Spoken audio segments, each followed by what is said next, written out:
Disgrasya ang inabot ng isang motorcycle taxi matapos nitong i-overtake ang papalikong kotse sa Makati City. Yan ang tinutukan ni Nico Wahe. Mag-alas 12 ng hating gabi, makikitang bumagal ang takbo ng sasakyang ito. Mag-U-turn sana ang sasakyan sa bahaging ito ng JP Rizal Avenue, Barangay Poblacion, Makati City. Pinauna muna niya ang isang motorsiklo. Pero bago pa tuluyang makaliko, sumalpok na sa kanya ang isang motorcycle taxi. Tumilapon ang parehong sakay ng motorsiklo.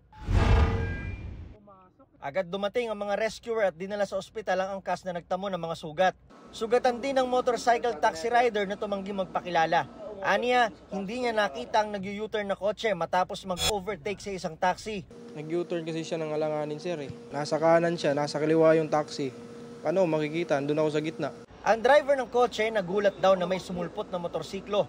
Tinignan ko, syempre, kung clear yung kanan at kaliwa ko. So nakita ko naman may taxi na nasa likod ko. Pagkakabi ko, nakita ko na sa side mirror ko, clear naman. Nung pagliko ko mismo, nagulat na ako. Bigla nang sumalpok yung motor.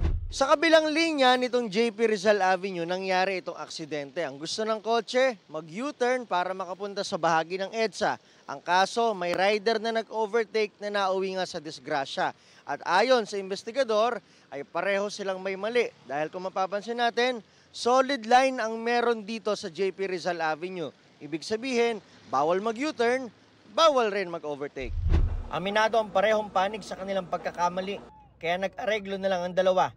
Para sa GMA Integrated News, Nico Wahe, nakatutok 24 oras. Mga kapuso, patuloy na tumutok sa mga balita. Mag-subscribe sa GMA Integrated News sa YouTube. Sa mga kapuso abroad, samahan nyo kami sa GMA Pinoy TV at www.gmanews.tv.